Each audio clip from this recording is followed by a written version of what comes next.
Jack, welcome. Thank you. How are you feeling in this fight week?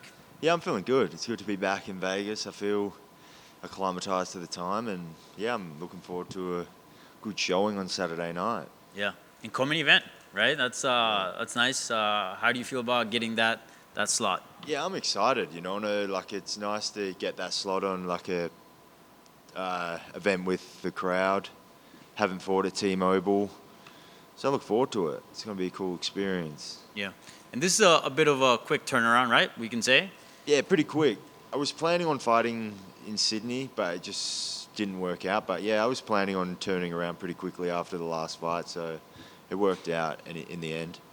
You feel like you're kind of trying to make up for some lost time, given some of the things that happened earlier in the year?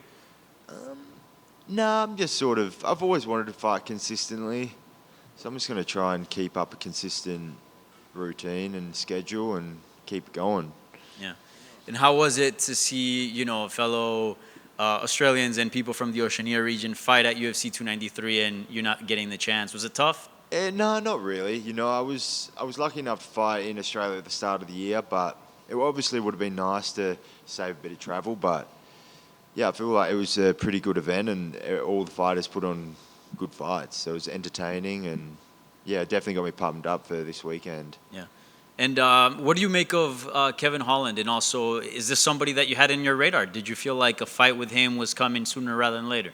Yeah, I did. I thought possibly by the end of the year I might fight him before the last fight, just from how everything was playing out. And so I think it's a good fight. I think he's a good fighter. He's got unpredictable style. It's pretty exciting.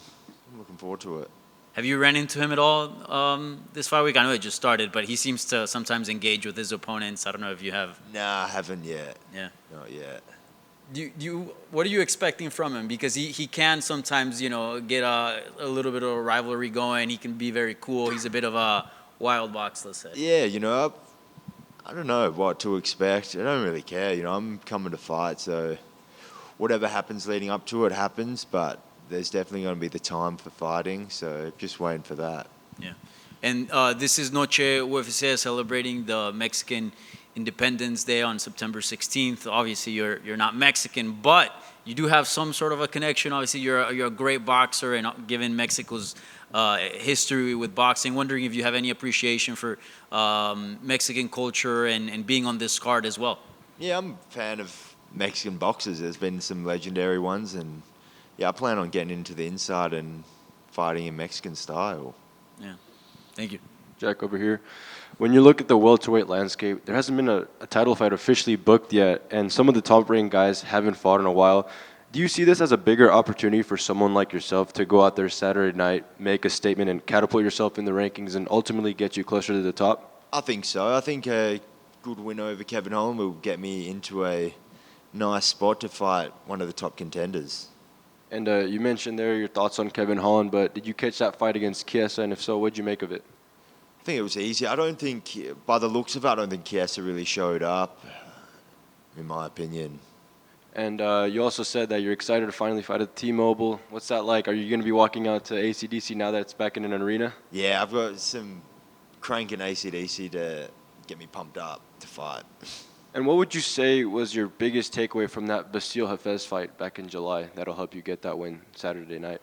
Just there was some small details. I think I made some mistakes during the fight, which is I think it's important to make the right decisions in the fight to get the win.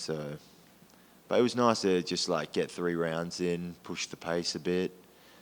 Know that I felt like I was down in the fight and I had to sort of step it up the last few rounds. So it was good to overcome that. And what's your message for all the fans from back home that are going to be tuning into your fight? Yeah, I'm excited. I'm excited to perform for the fans. It's what it's about at the end of the day. And yeah, just put on a good performance, a good fight that they can remember for a long time.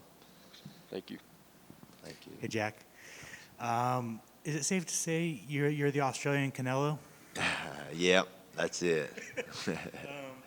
I guess, how did you have a lot of the toxic MMA fans in your mentions talking about that Basile Hafez fight? What was the question, sorry? Did you have a lot of toxic MMA fans in your comments, in your mentions, DMing you about your last fight? Yeah, of course. I think it's fair play. This is the sport for the fans, and I think they all have the right to their opinion. So didn't really bother me, and I felt like it wasn't a good performance, so fair play. Is it going to be nice to shut them up this weekend? It's hard to shut them up, I feel like they're always going to be talking, but I don't really mind. It doesn't really bother me. I think it's just the way the sport is. And then finally, obviously the Dana White's Contender Series is back right now. You got your contract off of that. Just how important was that show to you? Yeah, it was very important. That was a pretty cool experience. Definitely one of my favorite fights I've had. It was a good introduction into the UFC, and since that, I always tune in and watch the Contender Series as a fan. Did you see Kevin Jusay call you out after his win last week? No, I didn't. I didn't see that, but yeah, I'd definitely run it back with Kevin any day, anywhere. Awesome. Thanks, man. Hey, Jack, right here to your left. I just want to ask real quick. You mentioned Sydney. Why did it fall through? Was it on your end, or is it just the card was too booked, or what had happened there? No, I was ready to go. Just I think like a lot of the fighters didn't want to travel all the way to Sydney to get whooped. So fair enough. There you go. Thank you. I know the focus is fully on Kevin Holland, but when you look at those welterweight rankings, is there a specific name that raises your eyebrow a little bit that you'd like to fight with in the future? To be honest, all of them. I look at all of them. I think they all raise my eyebrows. I look at all of them as potential future matchups. So really, any one of them, if I got given them to fight, I'd be very happy and excited.